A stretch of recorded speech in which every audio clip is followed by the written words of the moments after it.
Hallelujah. I'm Apostle Miracle Prince, the president and producer of the Voice Daily Devotional broadcast. Mapisarema chapter 23 kubva pa verse 1 kusvika pa verse 4. Jehovha ndiye mufudzi wangu, hapana chandingashayiwa. Why Davida aitaura seizvi? Nokuti kana uina Jesu mukati muupenyu wako, hapana chaungashayiwa. Rega ndikuudze hama mudikani, kana uina Jesu mukati muupenyu wako, hapana chaungashayiwa. Nokuti Jesu ndiye mufudzi wemarriage yako. Nokuti Jesu ndiye mufudzi werelationship yako. Ndiye mufudzi webusiness rako. Pasina Jesu anova iye mufudzi, zvinhu hazvingakufambire zvakanaka mukati muupenyu wako. Davhidha anoramba achirumbidza Mwari wake achiti, anondivatisa pasi pamafuro manyoro, uye anondisesedza pamvura inozorodza. Why? Nokuti Davhidha wakanga achiona Mwari saiye ega mufudzi wake.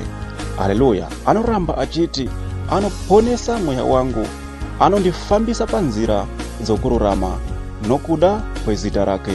Ama mudikani, muupenyu wako kana uina Jesu, hapana chinokuremera kuti uite. Kana uina Jesu, hapana chaungamboshayiwa. Kunyange ukashayiwa uchiona kuti afanika zvinhu hazvisi kufamba zvakanaka, nyika ichikuseka, asi kana ukaramba uine mufudzi iyeyu anonzi Jesu, uchaona nerimwe ramazuva upenyu hwako uchichinja. Jehovha ndiye mufudzi wangu, hapana chandingashayiwa kana ndiri maari.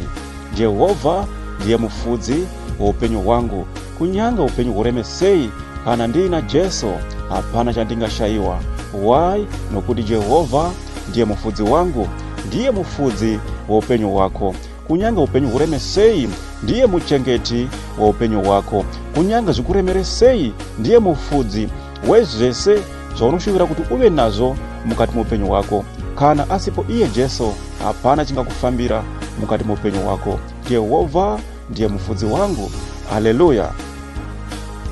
Saka nesuwo hama wadikani, zvatikamugamuchira iye Kristu Jesu, ngatiponesewo vamwe nokuda kwokuita zvakanaka muupenyu hwedu kwavari vagouya kuna Kristu Jesu vachibva munyika kuburikidza nezvakanaka zvavanenge vachiona isu tinoti takagamuchira Kristu tichiita kwavari. Haleluya. Say I love Jesus. Hapana chinhu chinofadza Mwari muupenyu hwedu kutiona tichiita zvinhu zvakanaka kunani nani, tichivasundira kuti vauye kumufudzi uyu anonzi Kristu Jesu. Ama mudikani, Jehovha ndiye mufudzi wako. Jehovha ndiye mufudzi wangu. Saka kana tina Jesu mukati muupenyu hwedu, hapana kana chinhu chimwe chete chatingamboshayiwa. Haleluya. Kunyange tikafamba mumupata womumvuri worufu, hatingatombotyi zvakaipa. Why? Nokuti iye unesu ndiye mufudzi wedu, ndiye mufudzi weupenyu hwedu. Haleluya. Jesu ndiye mufudzi wangu, hapana chandingashayiwa.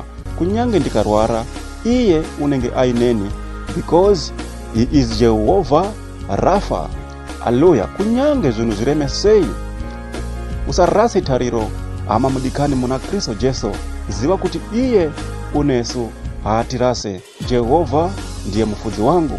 Mukuchema unenge ainesu, mukushayiwa unenge ainesu. Hama dzichitivenga neshamwari unenge ainesu, hama dzichitiseka iye unenge ainesu. Nerimwe ramazuva uchanzwa munyengetero yako. Hama mudikani. Haleluya. Jehovha ndiye mufudzi wangu, kunyange ndikatambudzika sei, kunyange nyika ikandiseka, asi Jehovha ndiye mufudzi wangu. Haleluya. Hama mudikani, rega nyika ikuseke, asi kuti ziva kuti nerimwe ramazuva Jehovha uchakusimudza. Kunyange vanhu vachikuona serombe, Jehovha ndiye mufudzi wako. Kunyange vachita urorwe, Jehovha ndiye mufudzi wako. Kunyange mhuri yako ichikutambudza, mhuri ichigara ichirwara matambudziko achiwanda mukati muupenyu wako, Jehovha ndiye mufudzi wako.